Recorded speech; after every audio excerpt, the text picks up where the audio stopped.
Okay, question number 12 S C Verma. ठीक है, एक बार मैं क्वेश्चन को पढ़ता हूँ, राइट, फिर आपको मैं उसका डायग्राम बनाता हूँ और समझाता हूँ। ठीक है, क्वेश्चन बहुत सिंपल है बट आपको ध्यान रखने होंगे। 4 आपको वायर दे रखे हैं, क्वेश्चन निकालता हूँ मैं। Question number 12, right.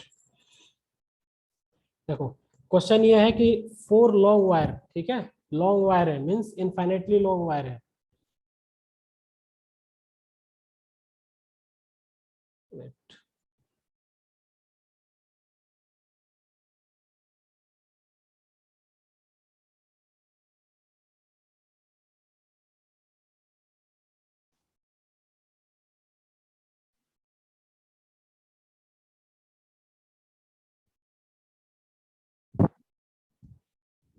क्वेश्चन को मैं पढ़ता हूँ। 4 long straight wire each carrying a current of 5 ampere are placed in a plane as shown in the figure. Diagram दे रखा है। The points of intersection formed a square. देखो, 4 long straight wire है जिनके थ्रू 5 एम्पियर का current जो है flow हो रहा है, और सबको हमने किसी एक प्लेन में रखा हुआ है, और उनकी इंटरसेक्शन से क्या बन रहा है, एक स्क्वायर बन रहा है, और उस स्क्वायर की जो साइड है वो कितना दे रखा है, 5 सेंटीमीटर। हमसे फर्स्ट क्वेश्चन कह रहा है ए पार्ट, ठीक है, 12 का a, find the magnetic field at the centre of the square. ये बहुत सिंपल है, सबको मालूम होगा, बट मैं डायग्राम बनाता हूँ, उसके बाद आगे हम प्रोसीड करते हैं। सो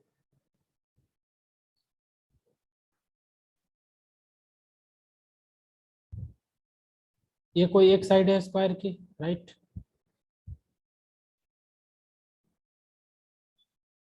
ये कोई दूसरी साइड है स्क्वायर की। So again this is the third side.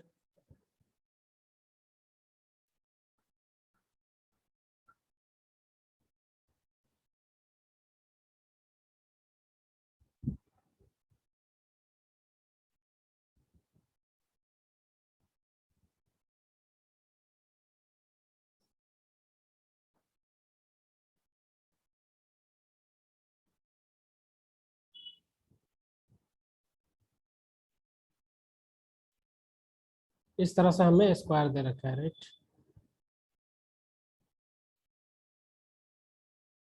देखो,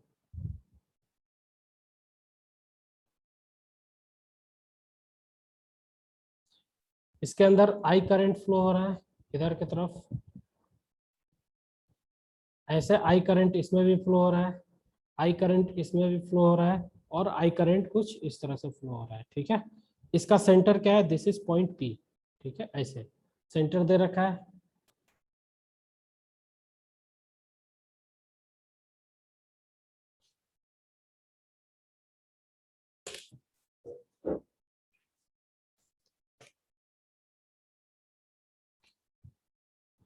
राइट,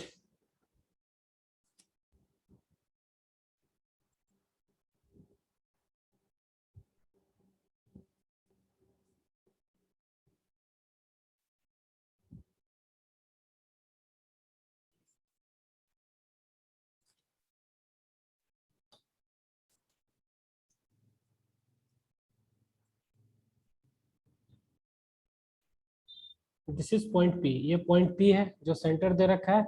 यहाँ पे हमको मैग्नेटिक फील्ड कैलकुलेट करना है। ठीक है, सपोज करो हम क्या करते हैं, सारे स्क्वायर की जो साइड है उसको हम ए कंसीडर करते हैं। This is a, this is a, this is a.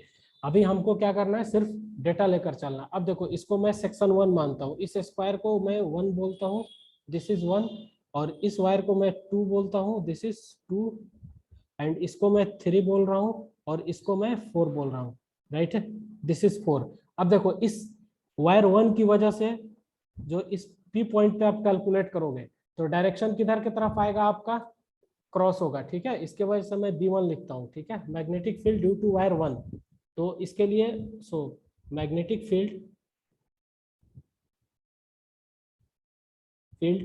Due to wire 1,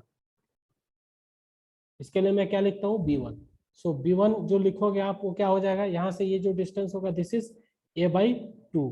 तो B1 जो होगा क्या हो जाएगा, ये लॉन्ग वायर है, ठीक है, याद रखना है। तो क्या हो जाता है, μ0I/4 की जगह 2 पाई, और D की जगह A/2 ऐसे, और डायरेक्शन क्या हो जाएगा, क्रॉस हो जाएगा। ठीक है, तो ये 2 से ये 2 कैंसिल कर दोगे, finally B1 is equal to क्या मिल जाएगा हमें, μ0 आई अपॉन पाई ए। ठीक, इस तरह से एक वैल्यू हमको मिला B1। B2 की वैल्यू कैलकुलेट करते हैं। सो B2 की वैल्यू निकालते हैं। B2 इज इक्वल टू क्या हो जाएगा, यानी वायर 2 के लिए जो मैग्नेटिक फील्ड कैलकुलेट करेंगे फॉर वायर 2, वायर 2 की वजह से बी पे, फॉर वायर 2 एट पी पे। So B2 will be equal to mu naught upon mu naught I upon 2 pi D की जगह A/2 अगेन। और डायरेक्शन किधर की तरफ होगा इसका भी, देखो इसका भी डायरेक्शन अंदर की तरफ होगा, क्रॉस में आएगा। यहाँ से आप कैंसिल करोगे इस 2 को इस 2 से, और फाइनली जो डायरेक्शन होगा वो क्रॉस में हो जाएगा इस तरह से। तो B2 will B equals to कितना हो जाएगा, म्यू नॉट आई अपॉन 2 पाई, 2 से 2 कैंसिल हो गया, ठीक है, सिर्फ पाई ए बचेगा। दिस विल बी पाई। ये कितना हो जाएगा, पाई ए। और किधर की तरफ होगा, क्रॉस, अंदर की तरफ। हमने B1 और B2 कैलकुलेट कर लिए। अब इसी तरह से हम क्या कैलकुलेट करेंगे, B3 कैलकुलेट करेंगे यहाँ पे, ठीक है। सो B3, ये थर्ड वायर की वजह से ये भी कितना हो जाएगा, mu naught I upon 2 pi, और डी की जगह A/2 हो जाएगा, ठीक है। क्योंकि इस सेंटर से आप इसको मिलाओगे तो ये डिस्टेंस A/2 हो जाएगा। स्क्वायर के सेंटर से जो डिस्टेंस होता है एक साइड का, वो A/2 हो जाता है। और यहाँ पे ये 2 से 2 कैंसिल हो गया। अब डायरेक्शन की अगर हम बात कर रहे हैं तो डायरेक्शन किधर की तरफ होगा, देखो यहाँ पे डॉट हो जाएगा, राइट, डायरेक्शन अपवर्ड हो जाएगा। सो यहाँ से जो हम B3 कैलकुलेट करेंगे वो हो जाएगा म्यू नॉट आई, ठीक है, अपॉन पाई ए। और ये किधर की तरफ होगा, आउटवर्ड, बाहर की तरफ, ठीक है। हमने क्या कैलकुलेट किया, B1 B2 B3। अब हम B4 कैलकुलेट करते हैं। सो B4 इज इक्वल टू, इस वायर के लिए ये डिस्टेंस कितना हो जाएगा, A/2, ये डिस्टेंस भी A/2 था, तो कितना हो जाएगा, म्यू नॉट आई अपॉन, मैं सीधा वैल्यू लिख देता हूँ, पाई ए, ठीक है। ये कितना हो जाएगा, दिस इज डॉट, ये भी डायरेक्शन बाहर की तरफ। अब देखो B1 B2 सबकी मैग्नीट्यूड क्या है, सेम है। और दो वाले को, ये वाला वायर जो होगा ना, ये वाला वायर, इस वाले वायर की वजह से आए जो मैग्नेटिक फील्ड आएगा इस थर्ड की वजह से, उसको कैंसिल करके जीरो करेगा। ये वाला वायर जो होगा इसकी जो मैग्नेटिक फील्ड इस पॉइंट पे आएगी, इस वाले मैग्नेटिक फील्ड की वैल्यू भी उतनी ही आएगी, लेकिन डायरेक्शन में अपोजिट होंगे। तो बी नेट अगर हम करें, ठीक है, अगर आप डॉट को क्या मानो, पॉजिटिव डायरेक्शन, डॉट को क्या मानो, पॉजिटिव, और क्रॉस डायरेक्शन को क्या मानो, दैट इज नेगेटिव, ठीक है, इस तरह से। तो अगर हम बी किसकी बात करें, अगर बी नेट की बात करें, बी नेट, तो क्या हो जाएगा, देखो आप लिखोगे किसको, B1, बी, सबसे पहले मैं लिखता हूँ B1 माइनस में, B1 माइनस में हो जाएगा, प्लस B2, ये भी माइनस में हो जाएगा। यहाँ पे मैं क्या लिखता हूँ, B2,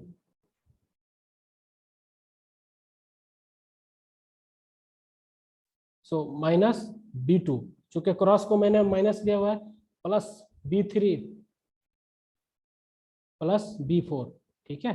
अब देखो ये जो है ना इसको कैंसिल कर देगा, ये जो है इसको कैंसिल कर देगा, तो नेट क्या हो जाएगा, B net that is equal to 0। ये सबको आ रहा होगा इस क्वेश्चन में। और concern is to find out the magnetic field at Q1 Q2 Q3। हमारा कंसर्न क्या है, magnetic field Q1 Q2 Q3 पे कैलकुलेट करना है, ठीक है, इस तरह से, जो कि बहुत ही इंपॉर्टेंट और सिंपल क्वेश्चन है। अब हम थोड़ा सा स्लाइड को बैक करते हैं फिर से। यहाँ पे जो हमने डायरेक्शन निकाला हुआ है, ठीक है, फिर से दूसरा डायग्राम हम बनाएंगे नाउ। अब देखो नेक्स्ट डायग्राम मैं बनाता हूँ।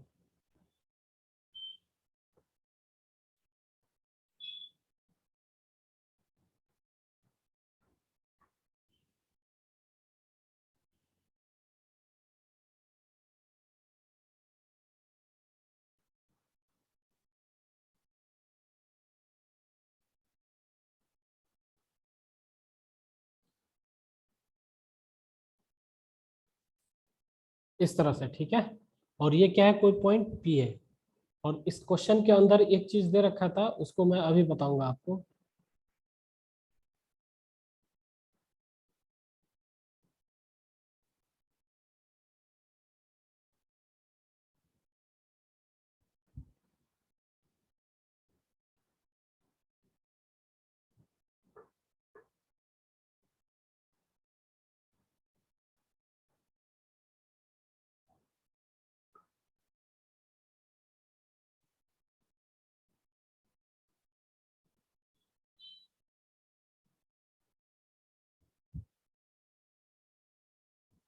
इस तरह से, ठीक। नो,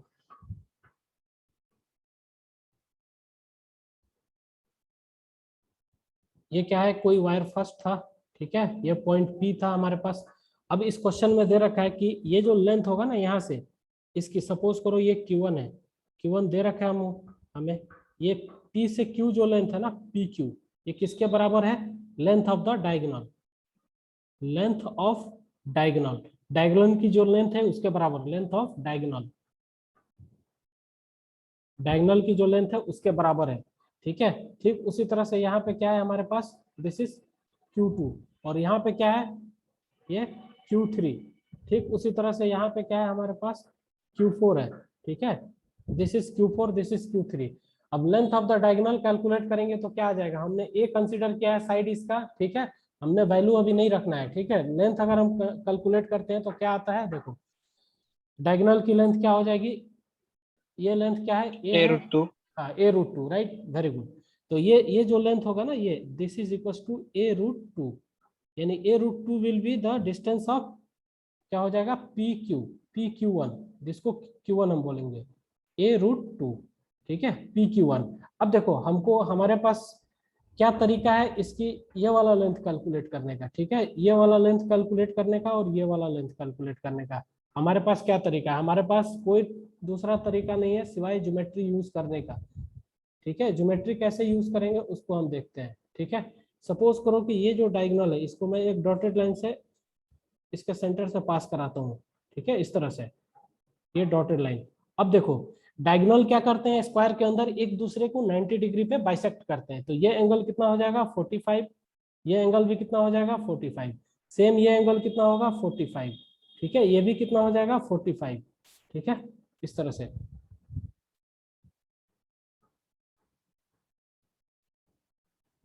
ये जो लेंथ है वो क्या है, दिस इज, इसको मैं यहाँ लिखता हूँ A√2। तो अब देखो ये जो लेंथ है ना, सपोज करो कि मैंने इसको P माना और इसको मैं S मानता हूँ, तो PS, और इसको मैं क्या मानता हूँ, R मानता हूँ, और इस पॉइंट को मैं F मानता हूँ, तो PS की जो लेंथ होगी वो किसके बराबर होगी, RF के बराबर होगी ना। तो यहाँ पे थोड़ा सा ज्योमेट्री यूज करते हैं, PS is equal to RF, ये बराबर होंगे। अब देखो इस पॉइंट को अगर मैं यहाँ पे, इस पॉइंट को मैं ई मान लेता हूँ, ठीक, इसको मैं ई मान लेता हूँ, और इस पॉइंट को मैं क्या मान लेता हूँ, इसको मैं मान लेता हूँ जी मान लेता हूँ, ठीक है, दिस इज जी। तो यहाँ पे P G is equal to किसके बराबर होगा, अगर इसको मैं मान लूँ कुछ एक्स मान लूँ, तो वो किसके बराबर होगा, ई एक्स के बराबर होगा। समझते जाना आप लोग, ये लेंथ इस लेंथ के बराबर होगा, ठीक है। अब देखो हमको क्या निकालना है, हमको ये लेंथ निकालना है, तो हम सबसे पहले क्या करते हैं, पीएस लेंथ कैलकुलेट करने की कोशिश करते हैं। ये हमारा क्या है लेंथ, दिस इज एस,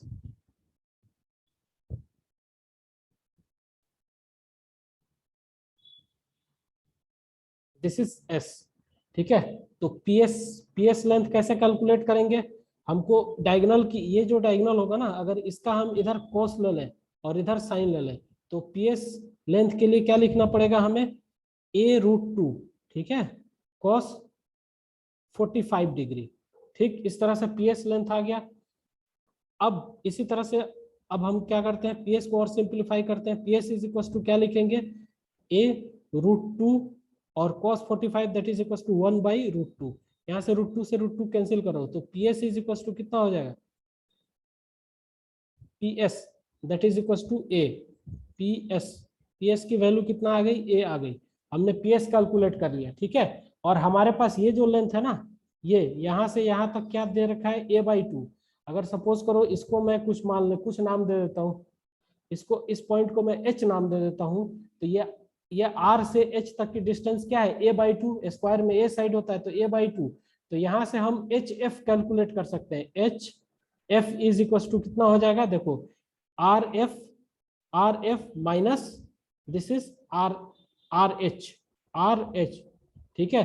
तो HF जो होगा वो कितना हो जाएगा, this is A minus A/2, यहाँ से हमको क्या मिल रहा है, दिस इज A/2, तो ये जो लेंथ था ना हमारा, यहाँ से यहाँ तक की लेंथ कितना आ गया, a/2 आ गया। ठीक है, ये लेंथ मैं इसको एक और डायग्राम बनाऊंगा।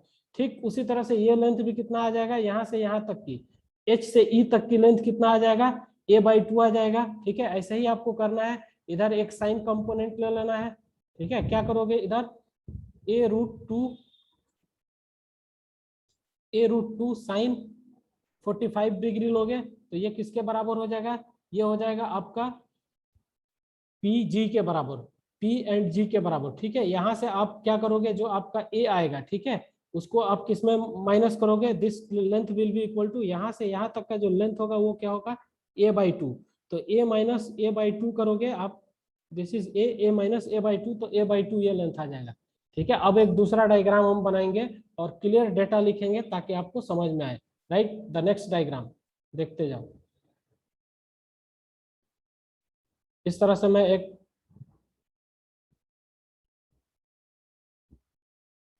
यहाँ पे एक स्क्वायर मैंने ले लिया।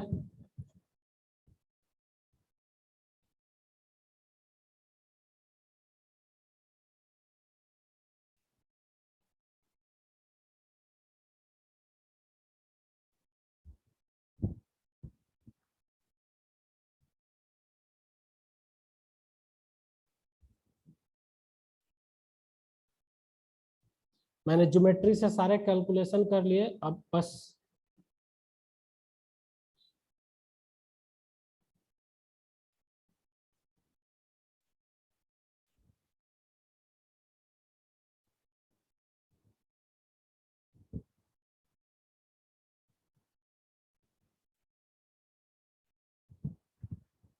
ठीक है, देखो ये लेंथ कितना दे रखा है हमको, a/2 हमने कैलकुलेट किया। This length will be equal to,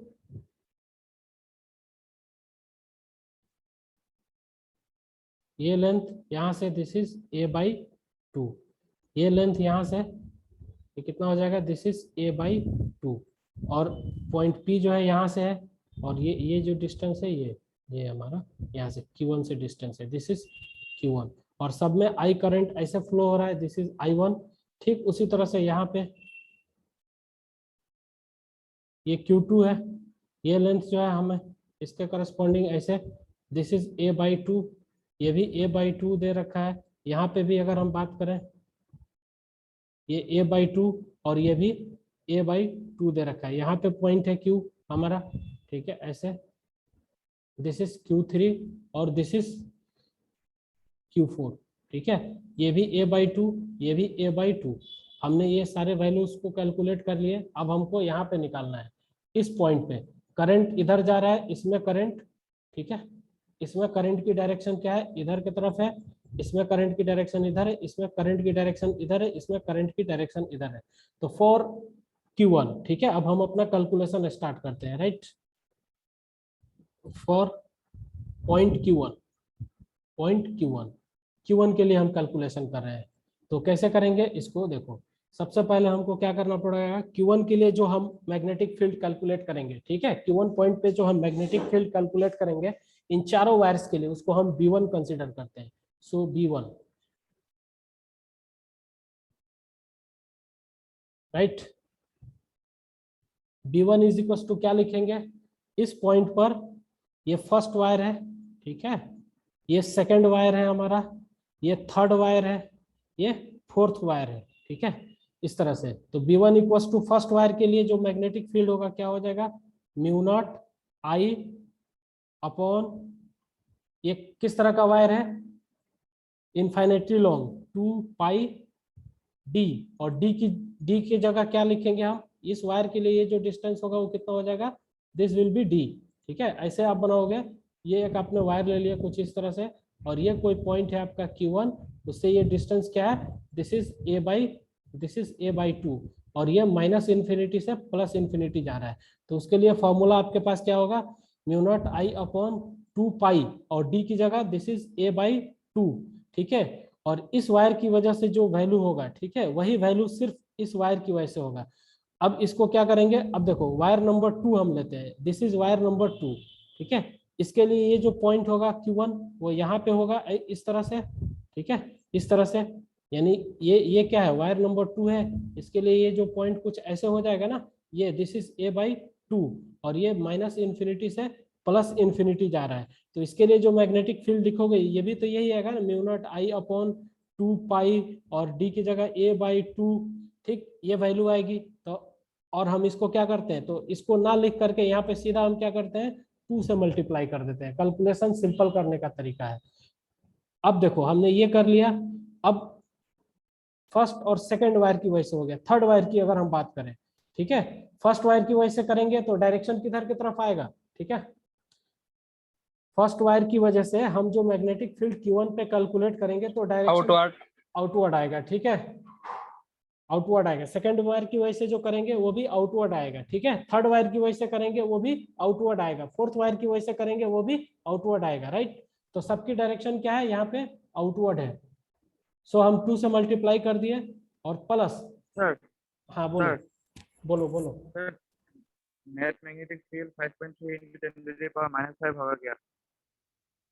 net magnetic field आपका, हाँ 5.3 into 10 to the power -5। देखो -5 तो नहीं होगा आपका, 8/3 उसको आप सॉल्व करोगे कैलकुलेशन इंटू 10⁻⁻⁴ टेस्ला, इसके बराबर होगा इस केस में, ठीक है। और Q पे जो कैलकुलेट करोगे वो क्या आएगा, 0 आएगा। Q3 पे फिर आपकी जो है कुछ वैल्यू आएगी, Q4 पे 0 आएगा, 2 के लिए 0 आएगा, 2 के लिए मैं 1-2 करके आपको बता देता हूँ, ठीक है, उसके बाद आप करना। अब देखो थर्ड वायर की वजह से मैग्नेटिक फील्ड इस पे कैलकुलेट करेंगे, तो थर्ड वायर की वजह से जो मैग्नेटिक फील्ड कैलकुलेट करेंगे तो उसको उसको कैसे लिखेंगे आप बताओ, थर्ड वायर की वजह से ये जो वायर है ना, यहाँ से इस पॉइंट की डिस्टेंस कितना हो जाएगा, ये total distance, let's say this total distance will be a, और ये, हाँ ये डिस्टेंस a/2, तो टोटल डिस्टेंस जो होगा वो क्या होगा, a plus a/2 that is equal to 3a/2। तो mu naught I upon 2 pi और d की जगह मैं क्या ले लूंगा, 3a/2, ठीक है। इस वायर की वजह से और इस 4 वायर की वजह से, इस वायर की वजह से करेंगे तो ये डिस्टेंस ऐड हो जाएगा ना, this is a and this is a/2, तो ये कितना हो जाएगा 3a/2। तो हम दो वायर का ना लिख के डायरेक्ट लिख सकते हैं ना, 2 से मल्टीप्लाई करके, और दोनों की डायरेक्शन डॉट बाहर की तरफ। So now b1 is equal to क्या हो जाएगा आपका, यहाँ से इस 2 से 2 को कैंसिल करो, इस 2 से 2 को कैंसिल करो, और फाइनली आपको मिलेगा mu naught I upon this is equal to pi a, right, this is equal to pi into a, ठीक है, ये आ गया, 2 को यहाँ से कैंसिल कर दिए, ये 2 मल्टीप्लाई में आ जाएगा, और प्लस यहाँ पे क्या हो जाएगा, mu naught 2 mu naught I upon this is equal to 3 pi a, और सबकी डायरेक्शन क्या है, आउटवर्ड दोनों की, ठीक है। तो b1 की वैल्यू जो लिखेंगे हम, यहाँ से कॉमन निकालो, 2 mu naught I upon pi a, आपने ये कॉमन निकाल लिया, और इसको देखो अंदर कितना बचेगा आपका 1 प्लस दिस इज 1/3, इस तरह से आ रहा है कुछ, आगे इसको कैलकुलेट करेंगे और तो ये कितना हो जाएगा, यहाँ से b1 2 mu naught I upon pi a, और ये जो वैल्यू देगा आपको कितना देगा, 3 + 1 4/3, ठीक है। इस तरह से ये वैल्यू मिला आपको। अब आगे इसमें वैल्यू पुट करेंगे, नेक्स्ट में देखते हैं। तो b इज इक्वल टू हमारा b1 इज इक्वल टू कितना आया था, 4 ऊपर आ गया था, ठीक है, 3 और +1 4 2 जा 8 म्यू नॉट आई, ठीक, अपॉन नीचे कितना आ गया था 3 पाई a, इस तरह का कुछ वैल्यू था। अब देखो वैल्यू एलिमिनेट करते हैं, 8 एज इट इज, म्यू की जगह क्या रखोगे 4 पाई इंटू 10⁻⁻7 10⁻⁻7 इंटू कितना है, 5 एम्पियर दे रखा है ना, या 10 ampere current, as shown in the figure is 5 ampere, ठीक है। ये क्या करते हैं, दिस इज 5 अपॉन नीचे कितना हो जाएगा 3 पाई, और a की वैल्यू आप रखोगे कितना 5 इंटू 10⁻⁻2, इस तरह से आपका ये आ गया वैल्यू, ठीक है। इसको फर्दर जब कैलकुलेट करोगे आप, दिस पाई से ये पाई कैंसिल हो गया, ये 3 और ये 4, यहाँ पे जो होगा आपका ये 5 से, ये 5 कैंसिल हो गया यहाँ पे, और यहाँ पे देखो क्या होगा, 3 8 जा 24/3, 8 चौका 32, 3 2 होगा ना, वेट वेट वेट,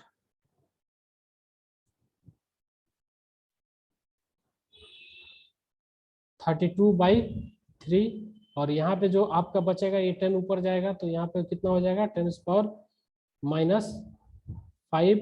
और यहाँ यूनिट की अगर बात करें तो क्या हो जाएगा, न्यूटन एम्पियर मीटर, ठीक है, जिसको हम टेस्ला भी बोलते हैं। अब देखो यहाँ से अगर आप ले रहे हो, इसमें डिवाइड लगा रहे हैं, तो कितना से जाएगा,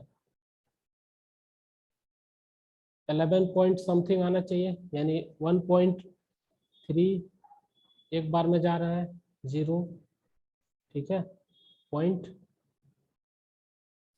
वेट,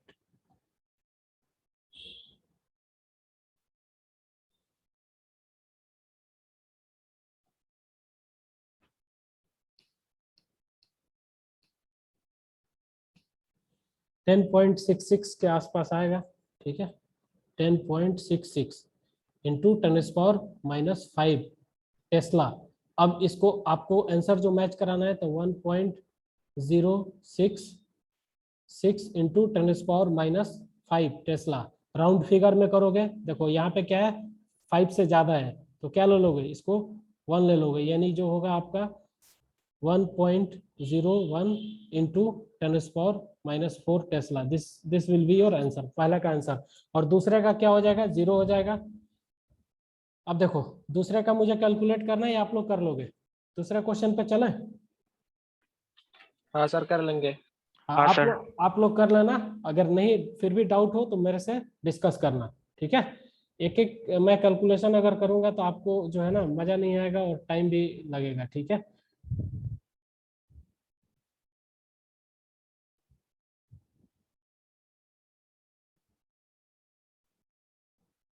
ठीक है ठीक है, जिसने भी हमको आंसर भेजा है कोई बात नहीं है, मैं चेक कर लूंगा क्लास के बाद, अभी चेक नहीं कर सकता हूँ। अब एक क्वेश्चन नंबर 15 है, ठीक है, बहुत ही सिंपल और अच्छा सा क्वेश्चन है, उसको हम देखते हैं। Right, question number 15,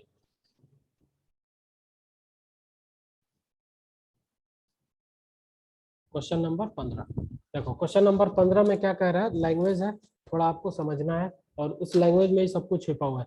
question number 15 कितने लोगों ने किया है सॉल्व? श्याम कुमार बरुआ, आपने किया है सॉल्व क्वेश्चन नंबर 15? नहीं किया है? Hello sir. हाँ श्याम हाँ सर कुमार, किया है। अच्छा अच्छा, आपका आंसर आ गया है 15 का? हाँ सर। ओके चलो, तो जिसने पूछा है उसके लिए कर देते हैं, और बाकी सब सारे लोगों ने किया है? हाँ सर। सर मैंने अच्छा किया था। अच्छा, ठीक है, जिसने भी किया उस वो हमको भेज दे आंसर, मैं बस इसको रफली एक बार बता दे रहा हूँ। देखो इस क्वेश्चन में क्या कह रहा है, consider a 10 centimetre long piece of wire. हमको क्या करना है, एक 10 सेंटीमीटर लॉन्ग पीस का वायर को कंसीडर करना है, यानी अज्यूम करना है, ठीक है, जिसके अंदर से करंट कितना 10 एम्पियर का फ्लो होगा, ठीक है, राइट। उसके बाद हमको क्या करना है, find the magnitude of magnetic field due to the piece at a point. जो पीस हमने कंसीडर किया है 10 सेंटीमीटर लॉन्ग वायर का, उसकी वजह से किसी पॉइंट पे हमें क्या करना है, मैग्नेटिक फील्ड कैलकुलेट करना है। और वो जो पॉइंट है वो कुछ इस तरह से है कि वो इस वायर के दोनों एंड से ज्वाइन होने पर क्या बना रहा है, एक इक्विलेटरल ट्रायंगल बना रहा है। तो इसका डायग्राम कुछ ऐसे होगा, राइट, मैं डायग्राम को मेंशन करता हूँ। सो ये कोई एक वायर हो गया हमारे पास 10 सेंटीमीटर का, यहाँ पे जो है कोई पॉइंट होगा, इस जगह कोई पॉइंट हो गया है, right, this will be the point P। मैं मान लेता हूँ इस पॉइंट P पे हमको क्या निकालना है, मैग्नेटिक फील्ड। तो इस पॉइंट को कुछ इस तरह से ज्वाइन करना है, इस 10 सेंटीमीटर वायर के दोनों एंड से 10 एम्पियर का करंट फ्लो हो रहा है, ठीक है, इस एंड से इस एंड से, कि ये एक इक्विलेटरल ट्रायंगल बन जाए, फॉर्म हो जाए। तो कैसे करते हैं, देखो यहाँ से वायर को ज्वाइन कर देंगे इस पॉइंट से, करेक्ट, फिर यहाँ से लेंगे इस पॉइंट को ज्वाइन कर देंगे, ठीक है, ऐसे हमने ज्वाइन कर दिया। अब ये इक्विलेटरल ट्रायंगल फॉर्म हो गया। तो इसका मतलब क्या है कि ये जो 10 सेंटीमीटर था, ये इसके बराबर भी हो जाएगा 10 सेंटीमीटर, पेन चेंज करते हैं, this will be 10 cm, this is 10 cm and this is also 10 centimetre, ये भी 10 सेंटीमीटर हो गया और ये 10 सेंटीमीटर है। अब अगर हम इसको ज्वाइन कर दें यहाँ से यहाँ तक, ठीक है, इक्विलेटरल ट्रायंगल है, तो इस पॉइंट पी से जो हम मीडियन डालेंगे वो क्या करेगा, इसको इक्वली बाइसेक्ट भी करेगा और परपेंडिकुलर भी होगा। ठीक है, प्रॉपर्टी पढ़ा है ना इक्विलेटरल ट्रायंगल का। इक्विलेटरल ट्रायंगल के अंदर किसी भी उसके वर्टेक्स से जब हम मीडियन को ड्रॉ करते हैं, डालते हैं, तो सामने वाला साइड को इक्वली डिवाइड भी करता है और परपेंडिकुलर भी होता है। तो ये कितना हो जाएगा, ये साइड हमको मालूम चल गया 5 सेंटीमीटर 5 cm और ये भी 5 cm। ठीक है, तो इसकी वजह से ये जो डिस्टेंस है वो हम कैलकुलेट कर सकते हैं ना। ये 10 दे रखा है, ये 5 है और ये 5 है, या हम चाहे तो ज्योमेट्री यूज कर सकते हैं। सपोज करो ये एंगल कितना होगा, 30 डिग्री हो जाएगा, क्योंकि ये टोटल एंगल कितना 60 होना है। तो हम दूसरे तरीके से ज्योमेट्री अगर ले लें, ये डिस्टेंस जो है d हो गया। ठीक है, if this distance is d, ये यहाँ से यहाँ तक की जो दूरी है वो d हो गया, तो d इज इक्वल टू हम लिख सकते हैं ना, d is equal to 10 into 10⁻, centimetre है -2, हमने मीटर में कन्वर्ट कर लिया है, सेंटीमीटर में ही रहने देते हैं, बाद में इसको करेंगे। 10 इंटू कॉस 30 डिग्री ले लें। ठीक है, दिस इज कॉस 30 डिग्री। तो ज्यादा ज्योमेट्री लगाने की जरूरत नहीं है, टेक्नोमेट्री का बेसिक्स यूज करेंगे। 10, तो डी की वैल्यू कितना आ जाएगा हमारे पास, 10 इंटू